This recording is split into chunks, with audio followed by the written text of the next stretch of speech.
Assalamualaikum warahmatullahi wabarakatuh. Alhamdulillahirabbil alamin. Wassalatu wassalamu ala asyrofil anbiya'i wal mursalin wa ala alihi washabihi ajmain. Amma ba'du.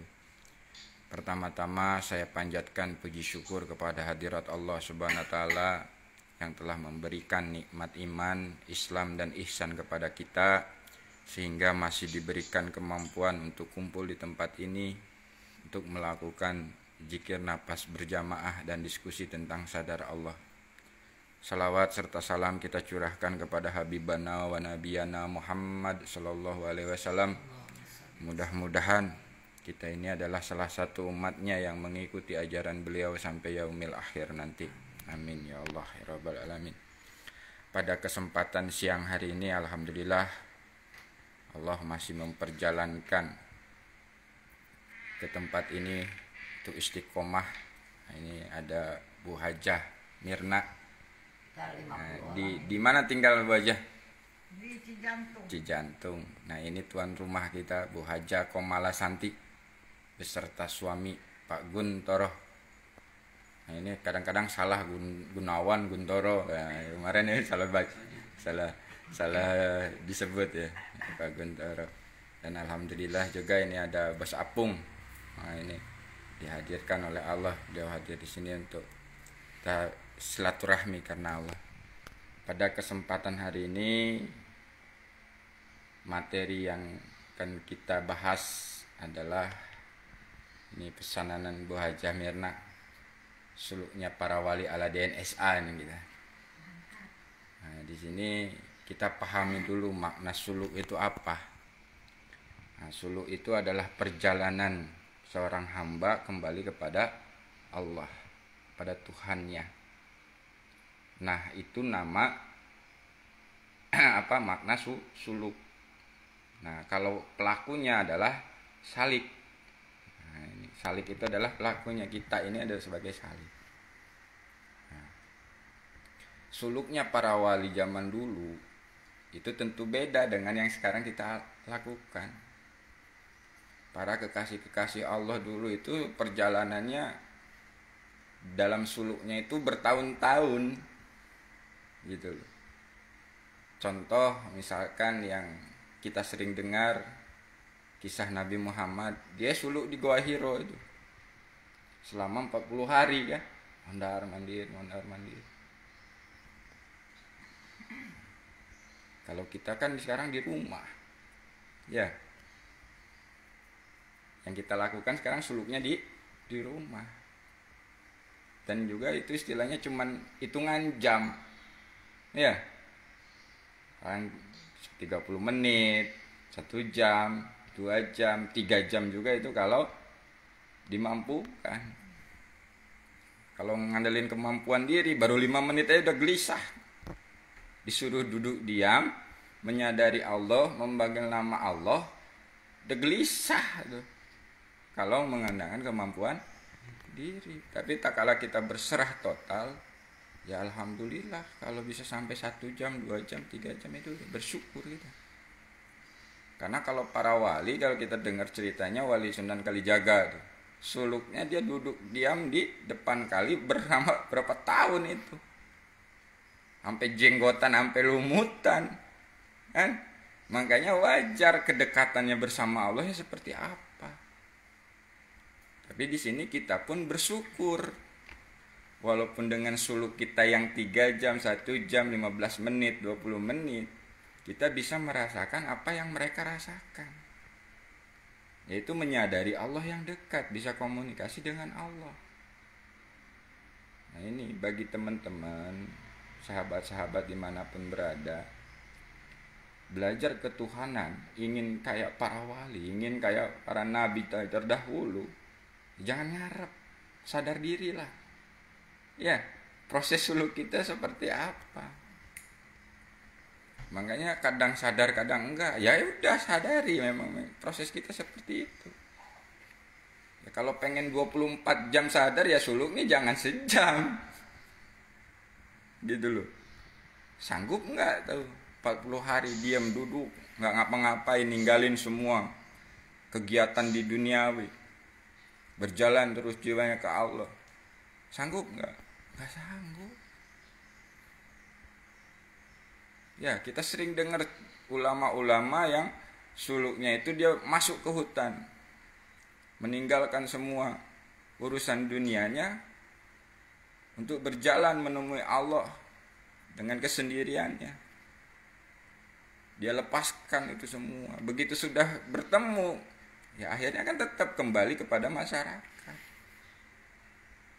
Nah, kalau kita ini tanpa harus meninggalkan apapun, tapi dalam aplikasi kehidupannya tetap sama, gitu loh.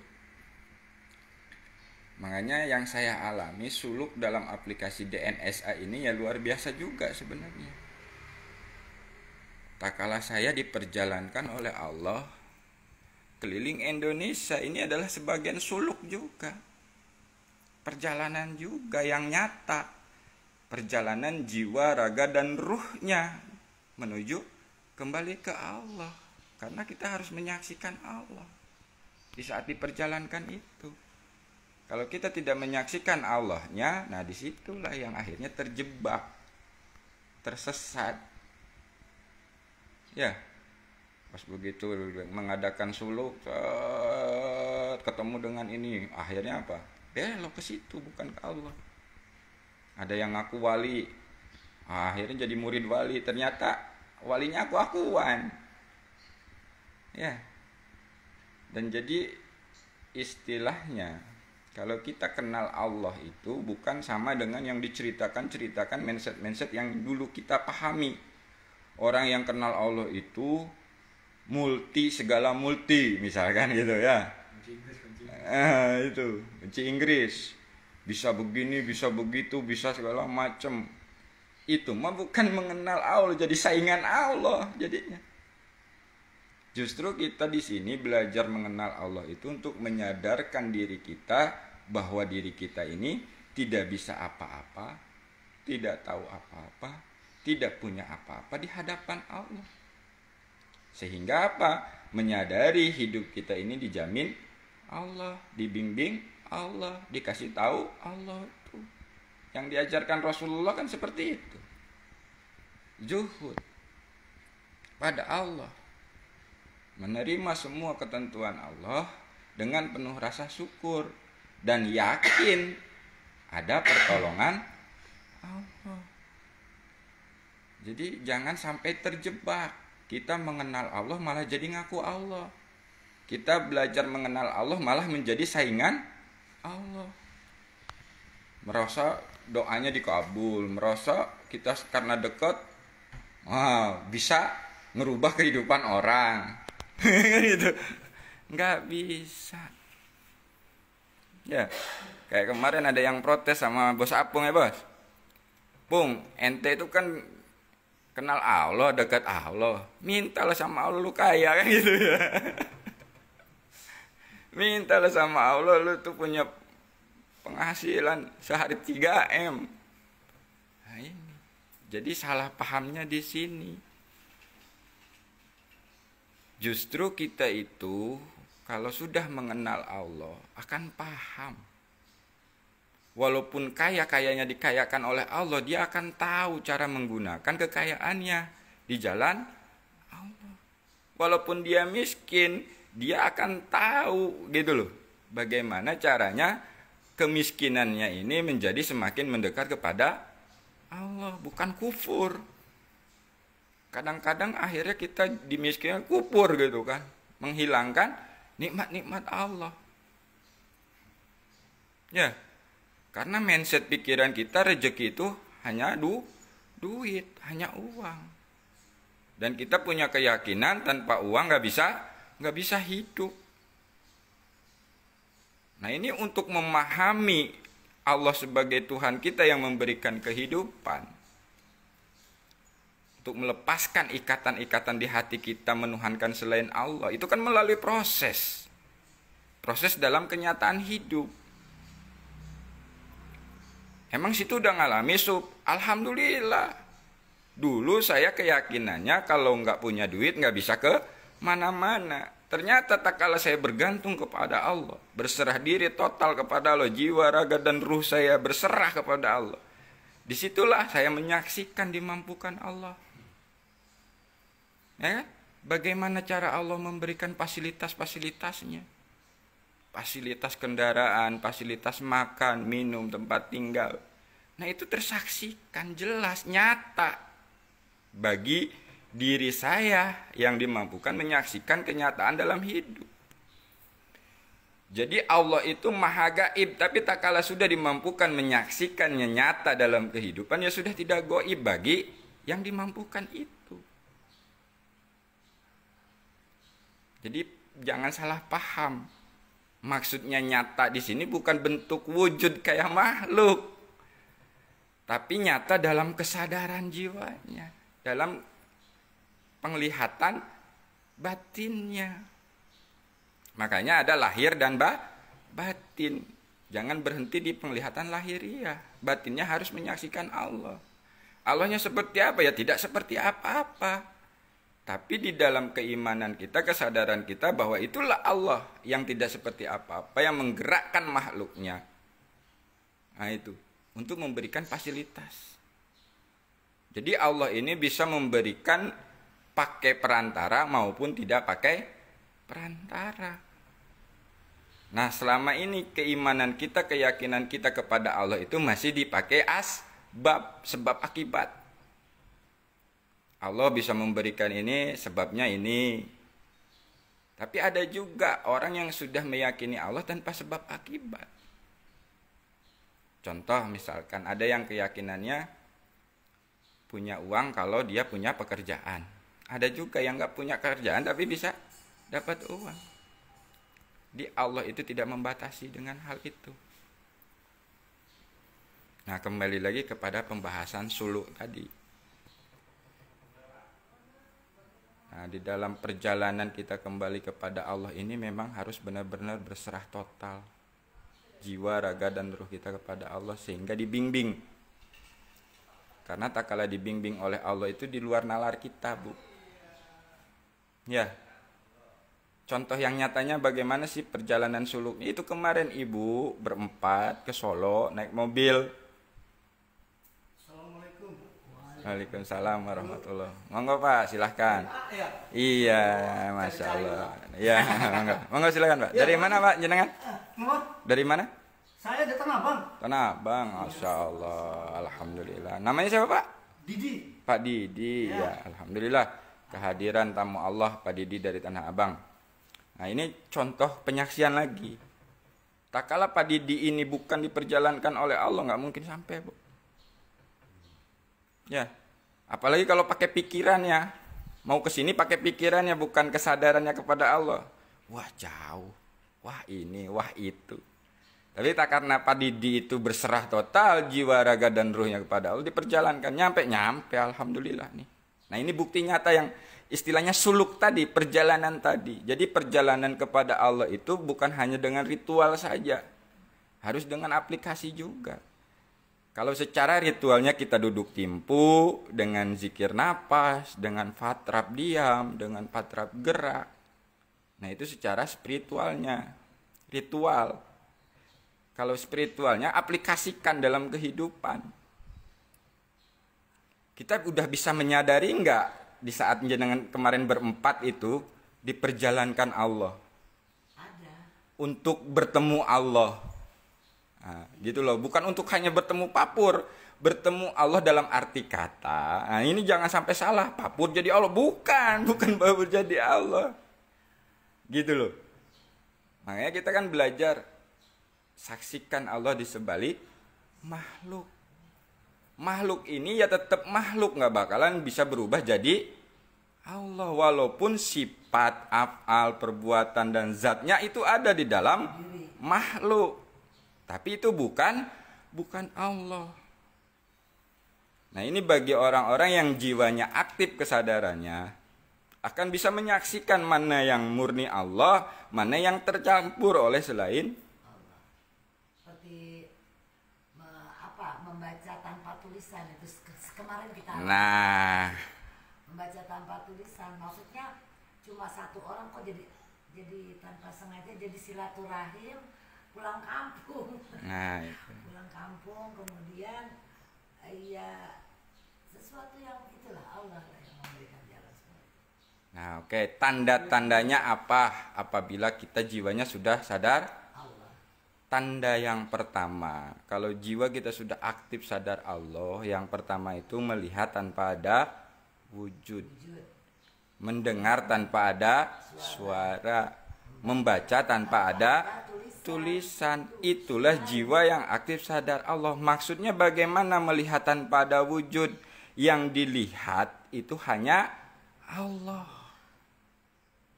Mendengar tanpa suara, yang didengar itu ilham Allah. Ilham Allah itu tidak melalui bisikan. Terdengar tapi tidak ada suaranya. Gitu loh. Paham jiwanya itu. Sampai baru tahu oh ini yang Allah. Nah, membaca tanpa ada tulisan yaitu hikmah-hikmah dari yang kita alami. Itu kita harus baca. Nah, ini kejadian yang saya alami ya kemarin itu dipertemukan dengan Pak Haji Dik doang. Nah, kalau secara akal pikir ngapain saya itu? Kenal juga enggak. Selonong-selonong ke sono. Kan gitu loh. Kalau pakai akal pikir. Tapi tak kalah begitu pakai kesadaran, menyadari Allah. Ya Allah, apa maksudnya saya dihadirkan di sini? Ternyata Allah suruh belajar membaca itu tadi, baca semuanya. Yang saya baca apa? Di sekeliling di rumah goanya itu barang-barang bekas semua, Pak. Tapi disitulah sifat Allah tadi bisa memberikan kehidupan dari barang yang mati. Wujud nyata terbukti gitu loh. Tersaksikan. Yang kita anggap nggak ada manfaatnya, yang kita anggap nggak ada nilainya, tapi tak kala begitu dibangun, dijadikan sebuah sarana oleh Allah, itu bisa memberikan kehidupan dan menjadi sebuah nilai seni yang luar biasa. Bangku-bangkunya apa segala itu dari barang-barang bekas, bangunannya dari barang bekas, bukan barang-barang yang baru. Tapi menjadi sebuah ada kehidupan di situ. Banyak orang datang, senang, merasa bahagia, merasa tenang. Walaupun secara alam pikir kita ya itu nggak ada gunanya barang itu sebenarnya, sampah. Tapi begitu ditata dengan kesadaran kepada Allah yang maha segalanya itu menjadikan sebuah kehidupan. Nah, itu pun perbuatan Allah itu tadi, af'al Allah yang nyata. Menciptakan sebuah kehidupan dari yang mati tadi. Nah, ini makanya kita harus benar-benar pahami, sadari dulu. Kenapa sih selama ini kita masih memperdebatkan tentang Allah? Karena kita pemahamannya masih wilayah asma, sifat, af'al, dan zat. Ya, wujud. Ini pasti akan jadikan perdebatan. Karena apa? Pemahamannya beda-beda. Tapi kalau sudah masuk ke wilayah sang pemilik nama, sang pemilik sifat, sang pemilik wujud, itu sudah tidak ada yang diperdebatkan, tapi menyaksikan. Kita nggak usah ngomong ke Allah dulu deh, ke makhluknya aja dulu. Sekarang Pak Guntoro. Nama Guntoro itu adalah sebagian dari asma siapa? Asma Allah. Ya, sifat Guntoro yang cepat kasihan, nggak tegaan, itu sifatnya siapa? Allah. Ya kan? Nah, sekarang dia bisa menciptakan misalkan apa? Modifikasi motor. Ya kan? Atau menciptakan lapangan kerja. Nah, ini af'alnya siapa? Af'alnya Allah yang ada dalam diri tadi. Nah, kalau wujud nyata yang tidak bisa diserupakan apa? Wujudnya Pak Guntoro, wajahnya Pak Guntoro, jasadnya Pak Guntoro ini nggak ada yang nyamain. Seluruh dunia ada nggak yang sama Pak Guntoro? Tapi kalau mirip ada. Ada, katanya 7 yang mirip. Ah. Gitu. Katanya aku mirip saya. Jadi kalau yang mirip ada, tapi kalau yang sama persis itu enggak ada. Nah ini baru makhluknya, apalagi yang menciptakan Guntoro ini. Oke lah, nggak usah dulu asma Guntoro ini asma Allah. Siapa pemilik asma Guntoro ini? Ada pemiliknya. Sebelum ke Allah ini ada pemiliknya. Siapa? Yaitu yang disebut jiwa tadi. Tanpa jiwa Nah, jiwa ini disebut jiwa agar mudah dikenal. Sebenarnya jiwa ini nggak ada namanya. Disebutlah jiwa. Nah, jiwa ini diberikan jasad. Disebutlah namanya Guntoro agar mudah dikenal. Kalau nggak dikasih nama, jiwaku. coba gimana? Saya. Makanya nanti menurut keterangan di akhirat itu kita sama semua. Nggak ada yang tua, nggak ada yang muda. Nggak ada yang tua, udah maaf lagi. Kan gitu. Nggak boleh masuk surga kan? Ya, kata saya masuk surganya wujudnya Bercanda. jiwa. Biar yang nggak ngantuk. ada. Nah, jadi gitu. Ya. Kembali lagi kepada suluk tadi, kalau kita pakai kesadaran, sesungguhnya dalam menjalani kehidupan sehari-hari kita ini udah suluk. Ngepelnya karena Allah, itu udah suluk, Pak. Nyucinya karena Allah, bantuin istrinya karena Allah, menjalani peran sebagai dokter karena Allah, ini udah suluk. Udah perjalanan kembali ke Allah. Tiba-tiba punya pikiran nasi ulam gitu. Dari Allah ya. Bingung. Dari semalam mau masak apa ini ya? Takutnya bukannya takut. Kalau teman-teman banyak yang datang gitu. Karena kan gak semuanya makan santan ya. Gitu. Nah, makanya untuk memahami ilham-ilham Allah harus menjadi jiwa tadi. Jiwa. Jadi makhluk jiwa tadi. Karena apa? Kalau belum menjadi jiwa tadi, itu akan bingung, Pak. Dan banyak orang bertanya, kok tahu itu dari Allah, bukan dari setan, bukan dari iblis, bukan dari ini, dari itu. Jin. Nah itu karena apa? Kalau udah pakai kesadaran, jiwanya yang menyadari Allah, itu akan paham jiwanya itu menyaksikan ini murni Allah bukan? Atau tercampur dengan keakuannya, tercampur pikirannya, perasaannya, nafsunya, itu akan paham. Kalau jiwanya sadar. Allah. Dan begitu pun menyaksikan yang di luar. Misalkan saya menyaksikan Pak Guntoro ngomong. Nah kesadaran saya lagi nyambung nih ke Allah. Itu bisa dipahamkan apa yang diomongkan Pak Gun ini benar dari Allah atau tercampur akal pikirnya, tercampur keilmuannya, tercampur keakuannya, pengen dipuji, apa segala macam, itu akan dipahamkan. Tapi kalau murni dari Allah, jiwa pun akan mengerti gitu. Oh iya, ini Allah. Gitu loh. Nah, itu akan bisa membedakan. Makanya begitu kita mengenal Allah itu bukan menjadi Allah, tetap sebagai hamba. Makanya aktifnya kesadaran ini jadilah penyaksi, saksi Allah, abdi Allah, khalifah Allah.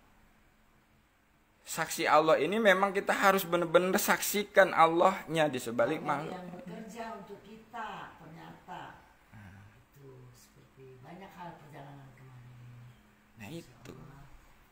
Jadi gini pemahamannya Allah ada dalam diri itu bukan Allahnya masuk ke dalam diri gitu bukan ya? Iya. Tapi Allah memberikan fasilitas-fasilitas tadi. Makanya di dalam diri kita itu ada jasad, ada jiwa, ada ruh. Iya. Makanya ada yang membaca tanpa tulisan. Nah, jadi apa ya? Jadi gini Bu Haji. Fitrahnya jasad ini sebagai pelaku. Fitrahnya jiwa itu sebagai penyaksi. Fitrahnya ruh itu ya sebagai penggerak. Tadi maka ada keterangan setelah ditiupkan ruh itu aktiflah penglihatan, pendengaran, perasaan. Apa tandanya manusia ini udah nggak ada ruh? Nggak ada jiwa, nggak ada ruh, ya itu udah Selesai. ini lelai, udah kejar Kalau tandanya masih hidup berarti masih ada ruhnya. Tapi kalau menurut keilmuan tentang ruh ini dibagi bermacam-macam ruh.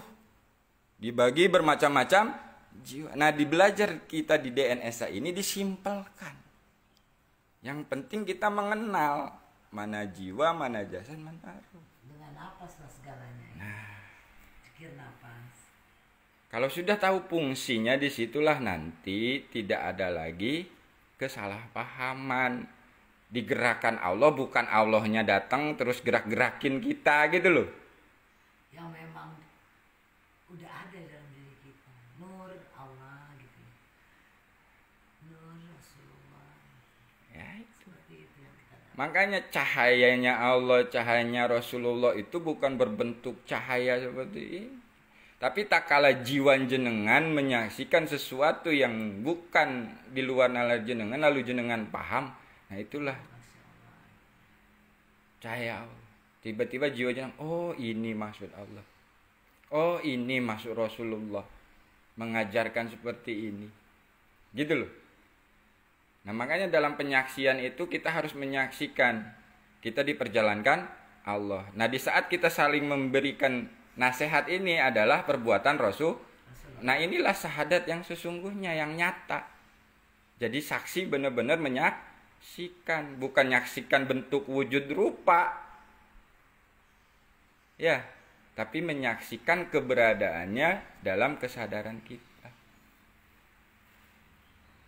Karena kalau menyaksikan bentuk rupa ya kita belum pernah ketemu. Nah, itulah yang disebut iman. Iman itu percaya, yakin sebelum melihat, tapi nyata dalam kesadaran, dalam aplikasi kita saksikan. Nah, inilah bentuk kesadaran. Kesadaran yang menyadari. Karena apa? Semua manusia ini sadar tapi tidak menyadari. Contoh, sadar kita napas, tapi menyadari enggak siapa yang memberi napas? Siapa yang memampukan kita bernapas? Tidak selalu. Nah, itu. Kita sadar bisa bekerja, gitu kan? Tapi menyadari nggak siapa yang memampukan bekerja? Nah inilah makanya kita harus sadar dan menyadari, terima dan sadari. Maka kata kuncinya belajar di DNS itu terima dan sadari. Jadi apapun itu yang terjadi terima dulu dan sadari ini dari, sehingga tidak kita berpaling kepada selain. Tapi kan berat, ya itulah hijabnya. Karena kita masih merasa mampu, jadi merasa berat. Tapi kalau kita sudah menyadari tidak mampuan kita di hadapan Allah, ya tidak berat lagi. Nah, ada keterangan yang mengatakan kalau kita di dunia ini nggak bisa ketemu Allah, apalagi di akhirat. Makanya orang buta disuruh ngelihat, sampai budak, sampai bebusa pun kita menjelaskan apa yang kita lihat kepada orang yang tidak melihat. Susah. Ya, itu. Makanya untuk mengenal Allah, kita itu tidak bisa ngunjukin Allahnya gitu loh. Kesadarannya yang diajarkan. Tapi kita hanya bisa memberikan tunjuk cara dan jalannya gitu. Kalau mau menyaksikan ya jalan sendiri, lakukan sendiri, maka akan tersaksikan oleh dirinya sendiri. Jadi nggak bisa lu kenal Allah, lu ketemu Allah, Allah tuh kayak gimana? Nggak bisa. Nggak ada yang bisa menjelaskan tentang zat dan wujud Allah ini. Tanpa memang Allah yang memampukan kita untuk menyaksikannya. Bentuk wujud nyatanya apa ya dalam kesadaran dirimu, bukan bentuk wujud rupa. Gitu loh. Karena ya itu yang tidak seperti apa-apa. Sekarang Bu Hajah Dr. Mirna disuruh menjelaskan sesuatu yang tidak bisa dipikirkan. Kira-kira bisa enggak? Jangankan Allah, rasa aja. Manis gitu kan, namanya manis, bisa nggak jelasin bentuk manis itu kayak gimana? Enggak. Cobain dulu. Nah, Kan gitu. Kepada orang lain maksudnya manis itu. Nah, nggak bisa. Tapi kalau kamu mau tahu manis, nih. Coba. Ini namanya. Nah, ini kan hanya sarananya dikasih. Dia minum. Oh iya, tapi kadar manis pun itu berbeda-beda. Seperti misalkan teh manis ini, menurut saya manisnya cocok. Ada juga yang menurut dia manisnya terlalu manis. Ya, itulah penyaksian tuh ya seperti itu. Jadi kita tidak bisa memaksakan seseorang harus sama dengan apa yang kita yakini. Kita mau. Yakini gitu, Allah nyata. Terus wah kamu so tahu Allah nyata, Allah tuh maha gaib. Ya terus mau gimana cara untuk membuktikannya pun nggak bisa.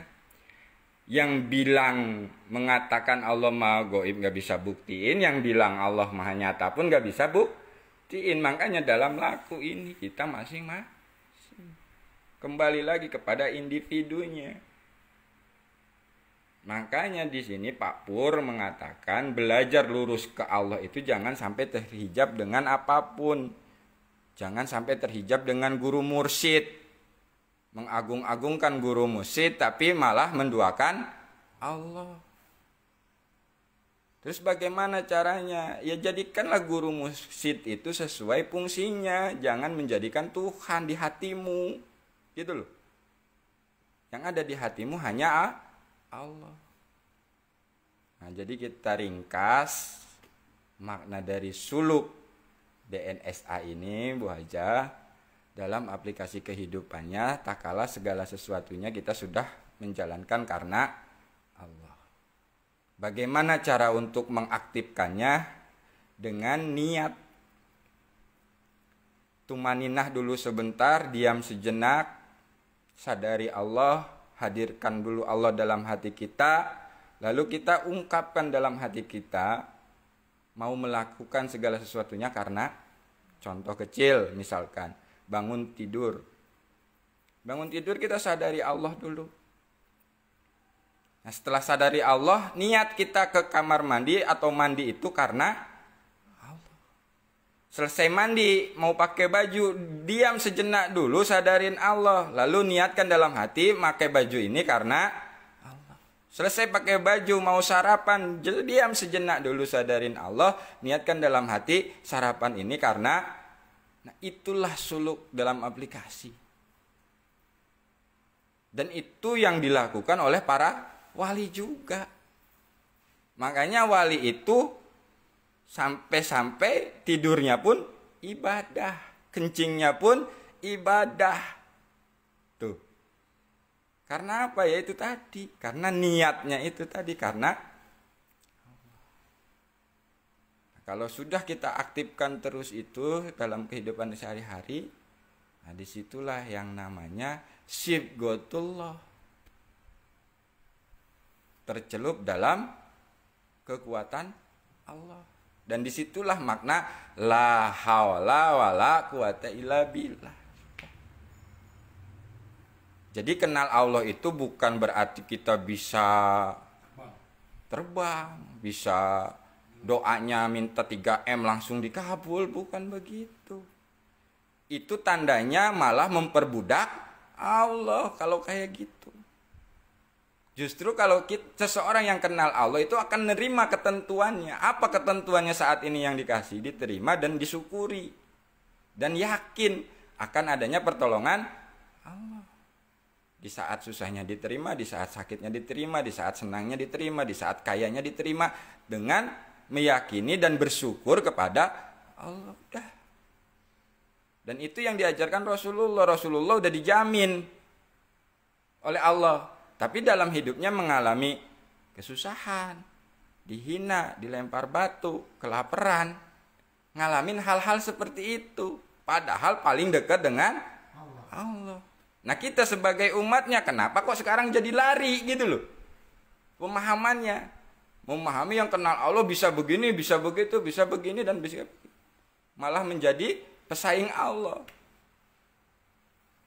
Nah oke, jadi kita simpulkan suluknya para salik DNSA itu dalam aplikasinya yaitu di saat menjalankan segala sesuatunya karena nah itulah perjalanan kita kembali kepada Allah, dan itulah yang disebut menyaksikan Allah dalam kehidupan nyata. Kalau dalam kehidupan nyata kita sudah menyaksikan Allah, otomatis kita kembali kepada Allah. Nah itulah jalan yang lurus, gak ada belok-belok. Dan dalam proses pembersihan dalam hati itu, ya Allah akan memberikan pembelajaran-pembelajarannya. Kalau Nabi Muhammad dulu dibersihkan hatinya itu dengan dicucinya hatinya, kan gitu? Real dicuci.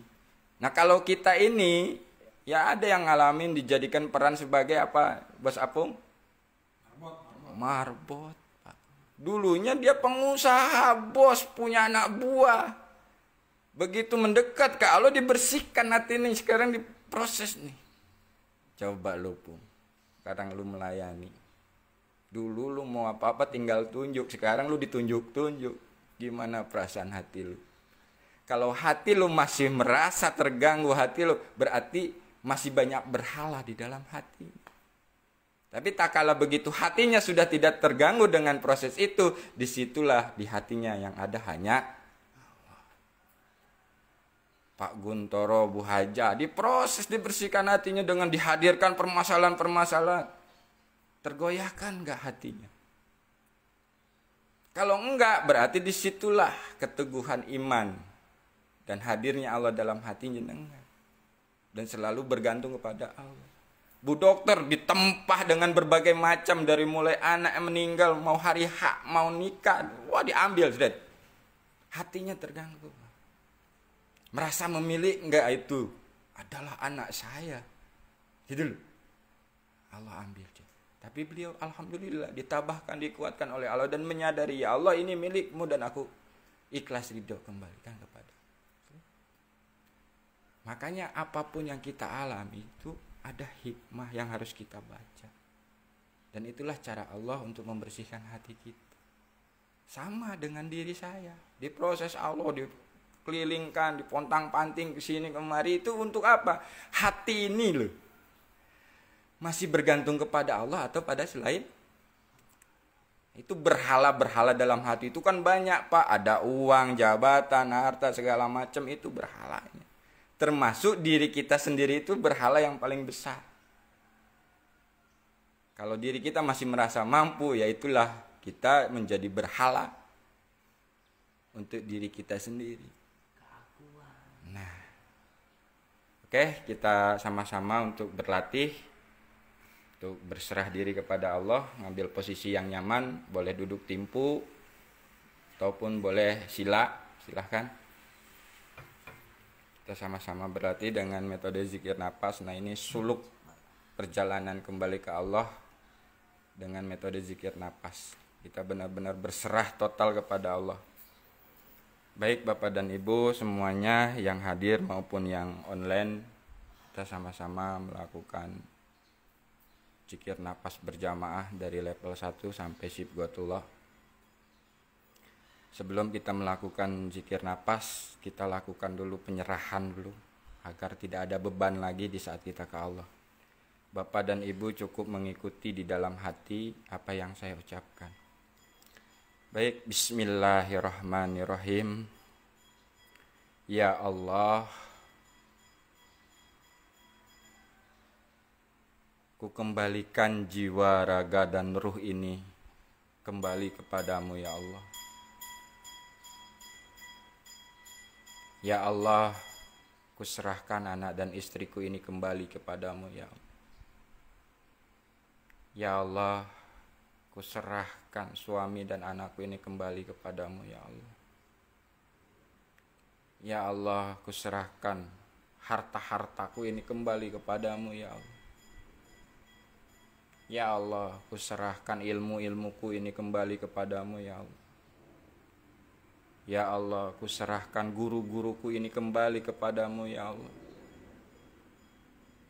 Ya Allah, ku serahkan segala permasalahan hidupku ini kembali kepadamu ya Allah.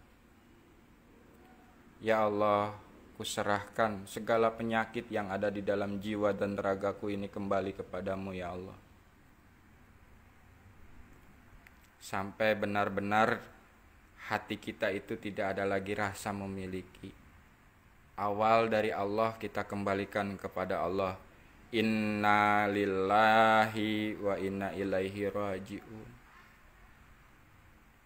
Setelah benar-benar hati kita kosong dan jiwa kita menyadari tidak punya apa-apa, tidak bisa apa-apa, tidak tahu apa-apa di hadapan Allah, barulah kita silatun hadirkan Allah dalam hati kita dengan menyebut asmanya, dengan menyebut namanya, dengan penuh rasa butuh, dengan penuh kelembutan. Ya Allah, Ya Allah, Ya Allah, aku butuh Engkau ya Allah. Mungkin selama ini aku sombong di hadapan-Mu ya Allah. Mungkin selama ini aku berpaling dari-Mu ya Allah. Bimbing jiwa raga kami ya Allah, kembali kepadamu ya Allah. Hanya Engkaulah yang bisa membimbing jiwa raga kami ya Allah. Ya Allah,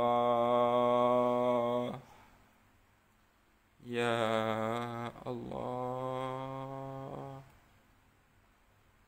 Ya Allah. Andainya Allah hadir dalam hati kita di saat kita menyebut asmanya, di saat kita memanggil namanya, bergetarlah hati kita. Ya Allah, Ya Allah.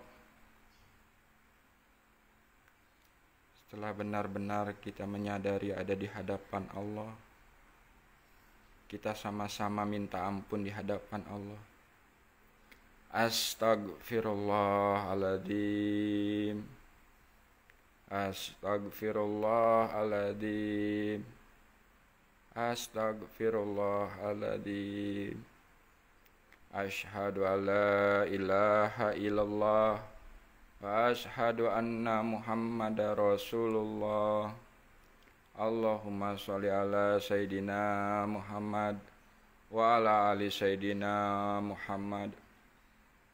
Ya Allah, bimbinglah jiwa, raga, dan ruh kami ini untuk selalu berzikir, bersyukur, dan beribadah yang baik dan benar kepadamu ya Allah.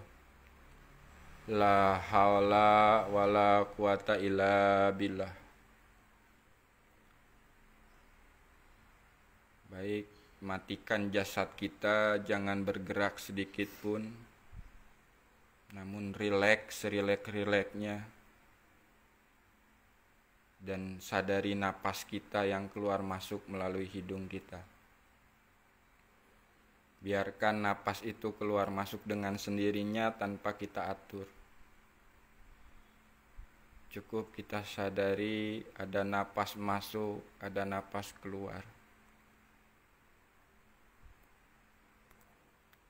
Setelah kita menyadari napas kita, kita sadari pikiran kita. Kita sadari tubuh kita. Kita sadari perasaan kita. Setelah kita menyadari jasad kita, tubuh kita, kita naikkan kesadaran kita menyadari jiwa kita. Setelah kita menyadari jadi jiwa, disitulah kita luaskan kesadaran jiwa kita, menyadari ruangan yang ada di sini. Saya tekankan, menyadari itu bukan membayangkan, tapi meyakini keberadaannya. Meluas menyadari ruangan, itu bukan membayangkan ruangan, tapi meyakini keberadaan ruangan ini. Lalu kita luaskan lagi kesadaran kita menyadari di luar ruangan ini. Kita luaskan lagi kesadaran jiwa kita menyadari alam semesta, langit, galaksi-galaksi,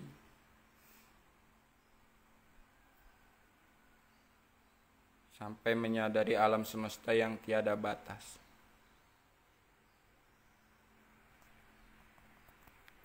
Setelah kita menyadari alam semesta yang tiada batas, kita luaskan lagi kesadaran jiwa kita menyadari Allah di sebalik alam semesta ini. Dan dudukkanlah kesadaran jiwa kita menyadari Allah. Lalu hati kita berzikir mengikuti napas yang keluar masuk melalui hidung tadi. Kesadaran jiwanya duduk menyadari Allah, hatinya berzikir kepada Allah mengikuti napas.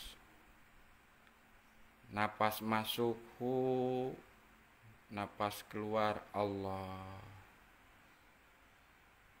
Hu Allah.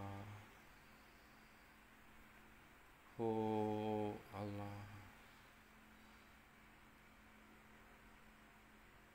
Terus pertahankan kesadaran jiwanya menyadari Allah, hatinya berzikir kepada Allah.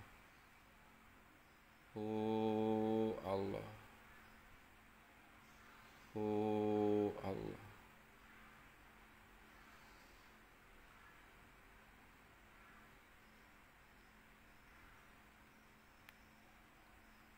Setelah benar-benar jiwa kita menyadari Allah,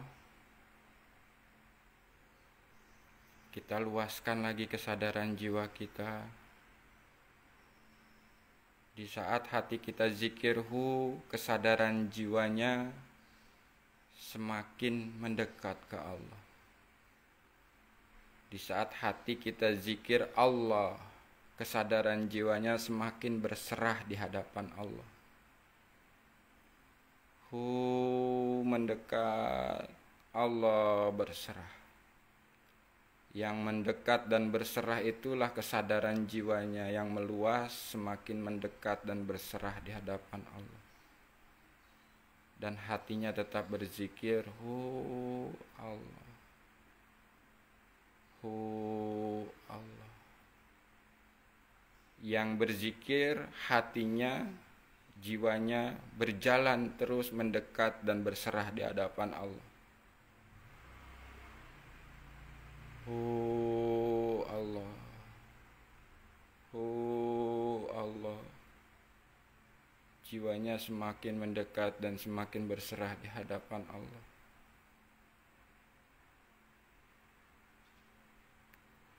Setelah benar-benar jiwanya menyadari semakin mendekat dan berserah kepada Allah, kita luaskan lagi kesadaran jiwanya.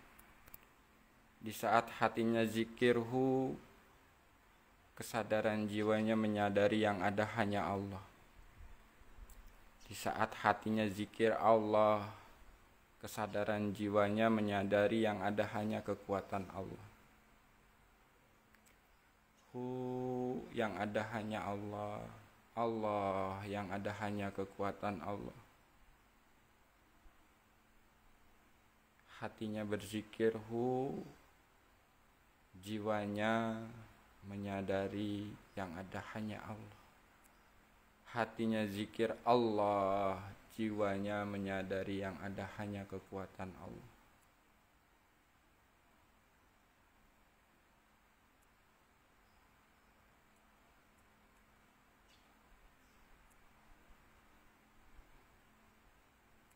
Setelah benar-benar jiwanya menyadari yang ada hanya Allah dan kekuatan Allah,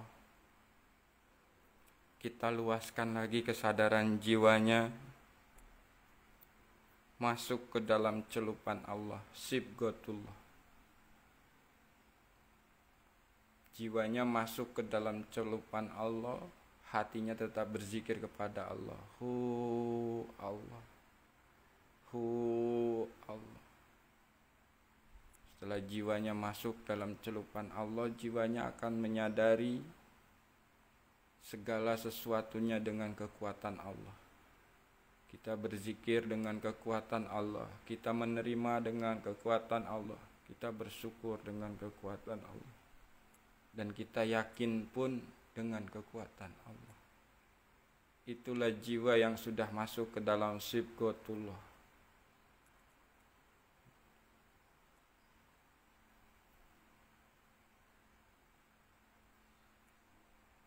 Terus pertahankan kesadaran jiwanya dalam sibghatullah, hatinya tetap berzikir kepada Allah.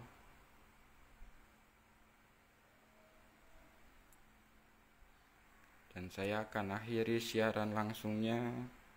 Bagi teman-teman yang masih mau melanjutkan, lanjutkan. Kalau yang merasa sudah cukup, akhiri latihannya dengan penuh rasa syukur kepada Allah, tapi dalam kesadarannya tetap dalam sibghatullah. Alhamdulillahirabbil alamin. Sekian dari saya. Wassalamualaikum warahmatullahi wabarakatuh.